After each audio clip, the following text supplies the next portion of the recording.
The following episode will contain spoilers. You have been warned. You're listening to Cinema IRL, the podcast that throws you into the movie and asks the question, what would you do? Gladiator II. The Revenge of Gladiator isn't actually this movie's full title, but as Amber and Scott discuss, maybe it should be. And now, Cinema IRL. I wish I could switch places for just one day. What would you do? Put yourself in my shoes. How do we handle this? What would you do? Put yourself in my position. What would you do? Now it's your turn. For the glory of special effects! Indeed. So many good special effects. This episode, we are talking about Gladiator II, which continues the epic saga of power, intrigue, and vengeance set in ancient Rome.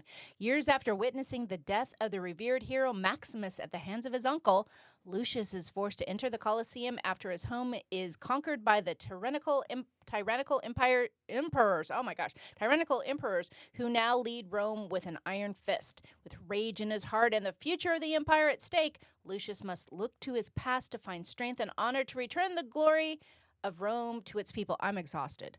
I always That description was as long as the movie. I always joke about sequels like Gladiator II, The Revenge of Gladiator. But it kind of was.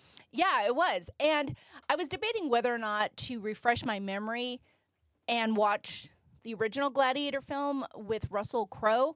And I opted not to, but I kind of wish I had because it was so long ago, I didn't really remember the family dynamic that was at play there. And initially I thought Lucius's mother was Lucius's sister. I didn't remember there being a family or a kid. I didn't remember any of the family dynamics at play. So it kind of took me a minute to get caught up with what was happening.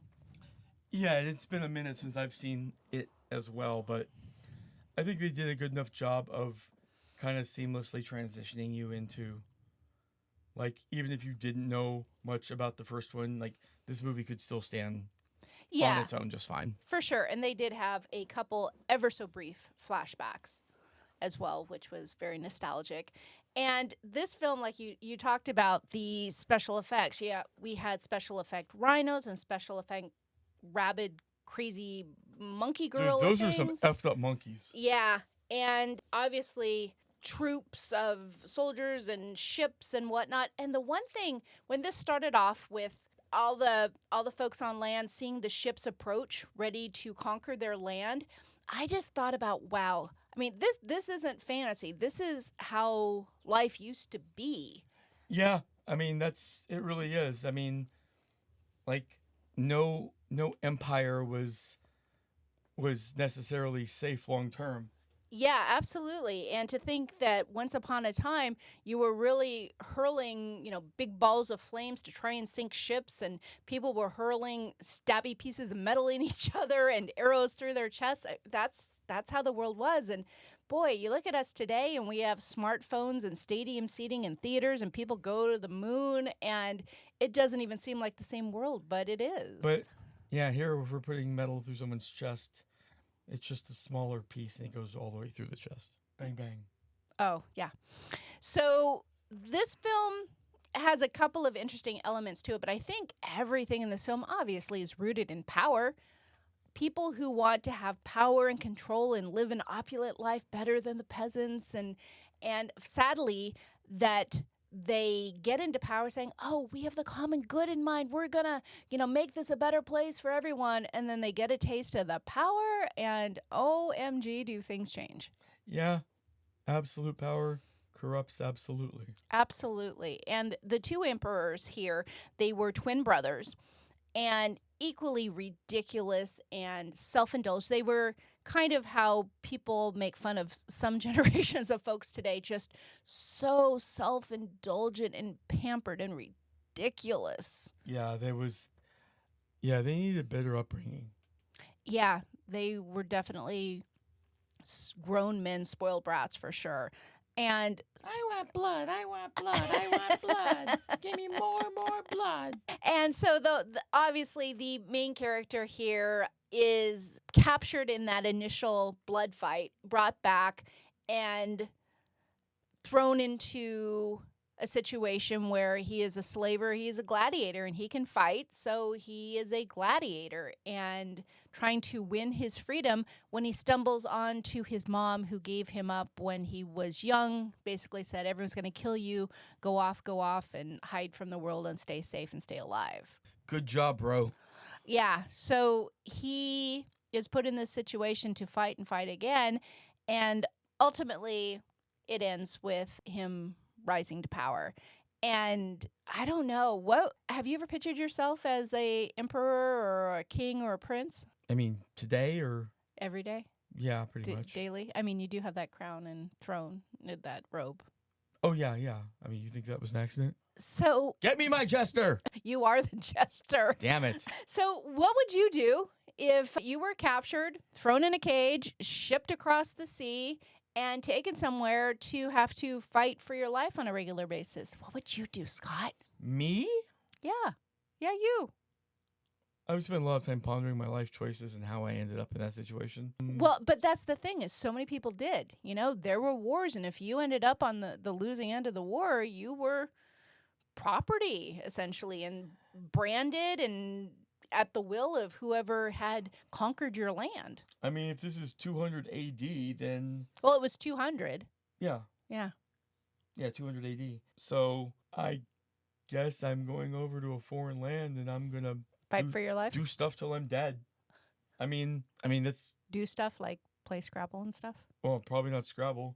I mean, whatever the hell they whip me and beat me and make me do, Okay, so Clue. or Monopoly. Yeah, and the mom character, obviously, when she realizes that this gladiator in the Colosseum is her son and finds out that her son wants to seek vengeance on her husband because her husband is responsible for Lucius's wife dying in that initial war where their land was taken over. So it's a very complicated family dynamic here. Yeah, you got to, ladies and gentlemen, just note that whenever you're planning an insurrection, you should make sure you know who's in the room and you trust everyone in the room when you're planning the insurrection, or else you might find yourself becoming a pincushion. Yeah, lots of spies in this movie, usually a maiden in waiting, a servant or something like that, ready to tattle on what was happening, and lots of activities thwarted, lots of deaths. So many deaths. It's a hard way of life back in olden times. Yeah. Though I'm still, I'm sorry. Please reason something for me here. Okay. I get the Colosseum. I totally get the Colosseum. I know where you're going. Like they needed a way to entertain people. Is it Blank Week?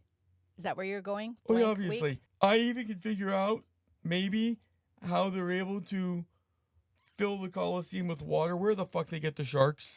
Yeah, that was right. So they had a game in the Colosseum where the Colosseum filled up with water and there were sharks swimming all in the water, and A giant naval battle. Yeah, so two ships actually go out into the Colosseum in the water, one with the good guys, one with the bad guys, so to speak, and then when anyone gets knocked off the ship, they fall into the ocean and get devoured by not the ocean, but the water, and get devoured by a shark.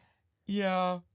That gives sharks a bad rep. I mean, sharks will, but They were probably hungry hanging out in the Colosseum in Rome. They probably hadn't eaten for a while. yeah, they ain't got nothing else to eat there, so they're like, human. What would I do if I was a shark in Rome, forced to swim around in the Colosseum that for some reason could turn into an aquarium? I would eat whatever the hell came my way. I would too. Good guy or bad guy? Yeah. I'm still trying to think about the various what would you do on this. I mean, and that's the problem with a time like this. There's not a lot of what would you do's. It's if you're in the slave position, you're really in pure survival mode. There's a lot of bit players here, though. There were people who had gladiators that they owned that put them and made wagers on them, and then if they lost, they would lose something. There was one character who lost his house because his gladiator had lost. And you know what? I think it's good to have a time when black people could buy and sell white people. Yeah. Like, well, and it's interesting because if you look at, you go back in time, there is a time where homosexuality was common. Oh, yeah. And somehow it's interesting to see how history dives in and out of these things, where there were times where black men and women were oppressed, and there are times where they were not. And that has kind of ebbed and flowed if you go back to ancient history.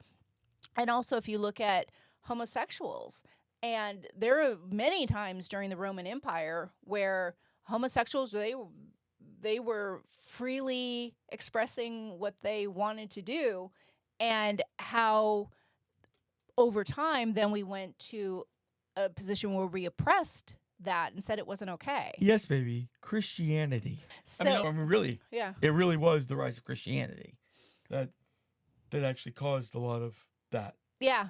So it's interesting when you see historical films and they're out of sync with what we know of history in our lifetime, whatever lifetime that might be. If you're alive now, you'll go back a couple of decades or many decades, but it's interesting to see how those dynamics change over time. Yeah. Yeah, that's the thing about if you don't like what's going on today, wait till tomorrow. There'll be something different. Yeah, I mean that's what some folks do say about history is it's all very cyclical, and there's actually books on that talk about how history does go through cycles and it repeats itself in time, and all you need to do to know the future is basically look at the historical cycles of the past. Yeah, and if you don't believe me, all you have to do is look up the history of bell bottoms. I think we should end there. I kind of like that. We hope you enjoyed our episode. Thank you for listening. And to catch all the new episodes, please subscribe. We release 2 to 3 episodes weekly, so we'll have new content regularly. Until next time.